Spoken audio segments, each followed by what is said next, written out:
Hello, Akka. How are you? Hi, Aarti. So, looking back at such a milestone career spanning across 30 years, how has it been? What has been your focal point? Um, when I did my college, we were 4 girls in the classroom and rest of all guys. So the guys used to tease us saying that, oh, you girls do engineering and you are wasting engineering seat because after marriage you girls are not going to be working. So it's just wasting merely an engineering seat. So from that time onwards, the only thing I was having it in my mind is whatever the situation is, I have to keep working. So working, initially I thought it's just for the individual benefit. Then I realized that yes, we are getting money and we are getting salary for ourselves, but in turn, definitely one way or other, we are contributing to the country and the community. So that's the only thing I had. Whatever is, yes, I will be keep working in my career, and that is the only request I kept to Renga when we both had the first introduction and first meeting with meeting each other. So that's the only request I said. Would you allow me to work after marriage? And he said, obviously yes. That's nice. Kudos to that long-term vision, Akka. After you settled into your marital life, you were working for a few years. The first big jump came in the form of Delhi. So how did that happen, and what was the thoughts of taking that decision? But also, what did your family think? Such a big decision, moving states. After marriage, Renga was working in Trichy, so I quit my job in Chennai and moved to Trichy. Trichy is not a big city, so the opportunities were very less, so not too many companies. So I was a bit worried that I'm not progressing much in my career, and luckily I got one design consultancy firm where I joined, and I really treat the manager, the owner of that consultancy as my technical guru. His name is Ganti Madinathan, and he's the one who keep me pushing in the career path. And after when I was working there was one opportunity in Delhi, and he told me that, Bharati, I think will be a right choice for you. It will be a good career move for you. And I said, no sir, I'm not interested to going to Delhi because my dream was to go to overseas. Oh. So initially I was thinking of America, but that didn't happen. And after marriage and working in Trichy, I got an opportunity from Malaysia. So I was very keen to get that job, and I passed in the interviews. But very funny thing, I didn't have the passport. Oh. Because we don't take too serious on moving to foreign countries. So then said, okay, passport, yeah, we can get it in Takkal, which is a short way of getting the passport. And then by the time I processed, it didn't came on time. And I lost the job. So I said, no, sir, I'm not going to anywhere. My only aim is to go to overseas. So I'm not worried about this job at all. He said, yes, you can go to overseas, but why don't you think this moving to Delhi would be a first stepping stone? And then from there, you get more opportunities to go to overseas. Initially, I said, oh, maybe, okay. And then I said, okay, let me give it a try and go for the interview. And that is a very, very big company. And I was being given a very good position. And that is the first flight I went alone. So they gave the flight tickets, everything. So I said, oh, something interesting. Whether I get the job or not, let me give it a try. So I told Renga, and then said, yeah, why not? You can go. I said, are you sure I'm going? Can I go? Can we move to Delhi? It's totally different because the language is different, the culture is different. And I never gone anywhere other than Chennai in Tamil Nadu state. So it was with the family situation and family background, I said it's too far. And those days flight is not too common, and it takes 3 days to go to Delhi in train. By train, so 2 nights and 2 days and 2 nights on 1 day, whole day, it has to be there. And he said, don't think too much. Let's go for the interview and see how it is. So then we from Trichy came to Chennai and get the flight, went there and attended the interview, and I got selected. I was so amazed the way the interview was conducted and the position and the salary what they announced. I said, really? it is a very huge jump in my career. So I was so excited. So I came home and I said my parents, and then the first thing my dad said was, see, life, 2 things you have to learn. One is like, yes, career, position, salary comes up for both of you. but that should not be a barrier for your relationship. So you can make any decisions, it's your choice, but you have to consider your husband's priorities and his interests. It's not your own interest, it should be a family's decision. So make sure, don't get too excited. Talk to your family, talk to your husband, talk to your in-laws and see what their interest is, and then take a decision. So then I asked Renga, he's always very supportive. He said yes, and of course my in-laws initially they thought, oh, Delhi, it's too far. How are we going to be there? How are you planning to manage the weather, because it's going to be 0 degrees and we are not exposed in Chennai. We never get cold at all. I know. No winter we don't have at a all. winter at all. So all these things, everyone put their thoughts and says what are the risks, what are the opportunities, what are the challenges. Everyone has given their advice, which is good thing. Yes, we need to know what the risks and challenges are, and then finally we decided yes to go there. Lovely. And the main part in that is Renga has to quit his job. He was in a good position, and that's not an easy decision. I still wonder how he can make that decision, because that's the initial stage of after the marriage, couple of years after the marriage, and we are settling in the family. To quit husband's job is a big decision. Oh, yes. And he has a great courage to do that. Yep. I still wonder how he did it. Yes, coming from an Indian background myself, we have the cultural values that the husband is the first breadwinner of the family, or is the breadwinner of the family.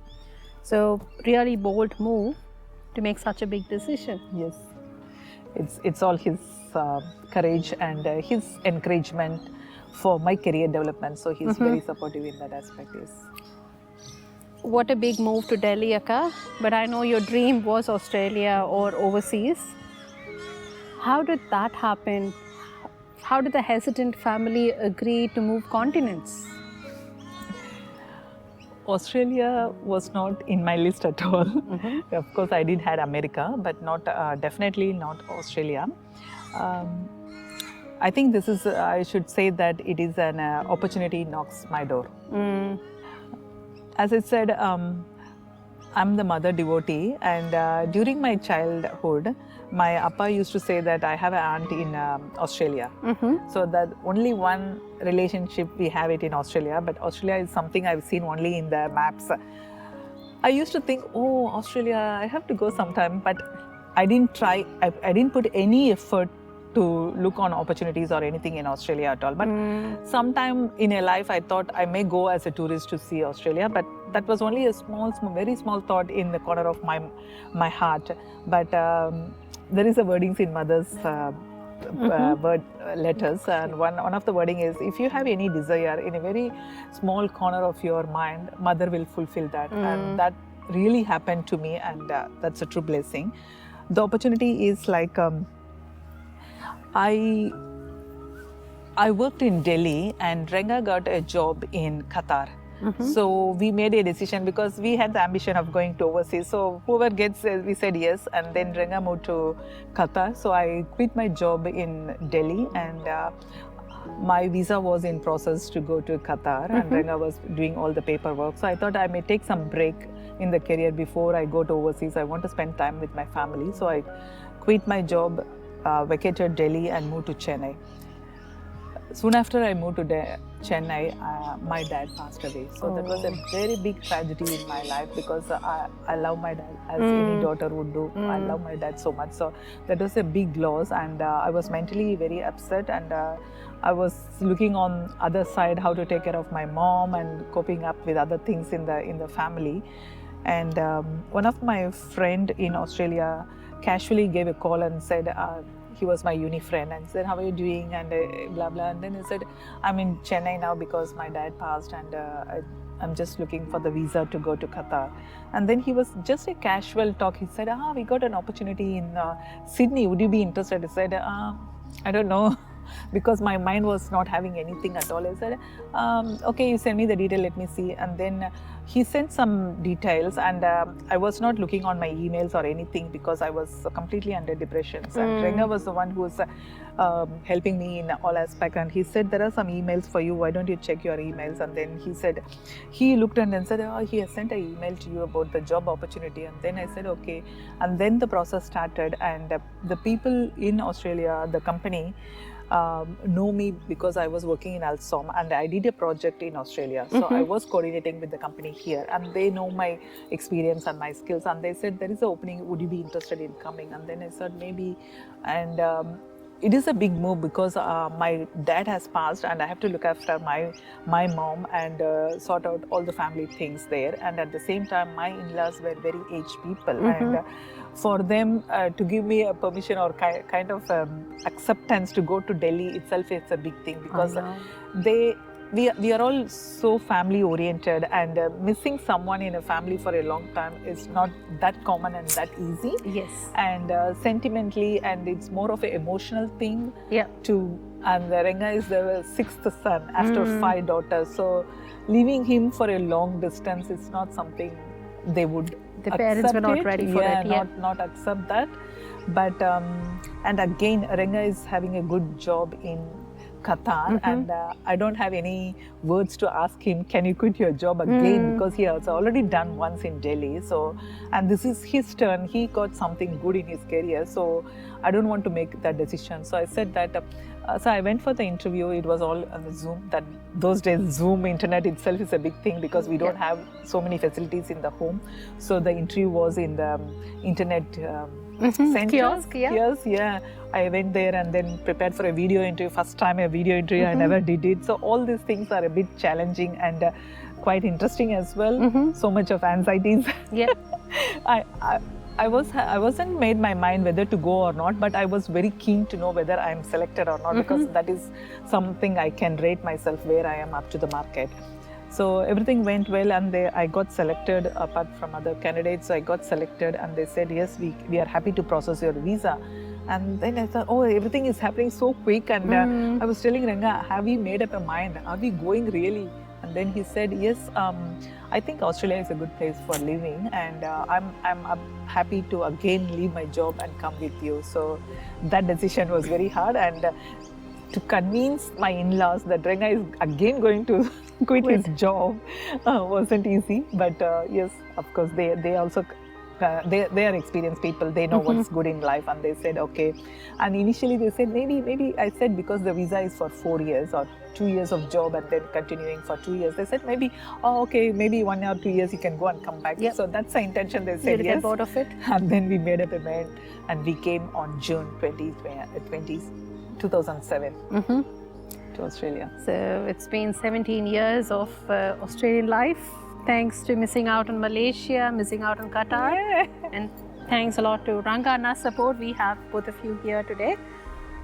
With the visa and job handed in a platter, I know you went through a lot to get there. What was life when you stepped into Australia? Was it easy transitioning into the life here?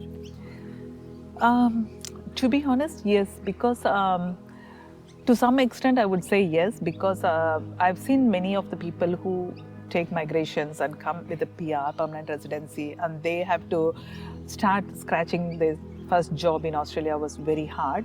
In my case, yes, I came with a work visa, so that is really a blessing. So, having said that, the struggles was with Renga, because he has to find his first job and settle in Australia. That wasn't too easy at all, because everyone here obviously asks for the local experience. Yes. So that is, unless someone gives a job, you can't get a local that experience.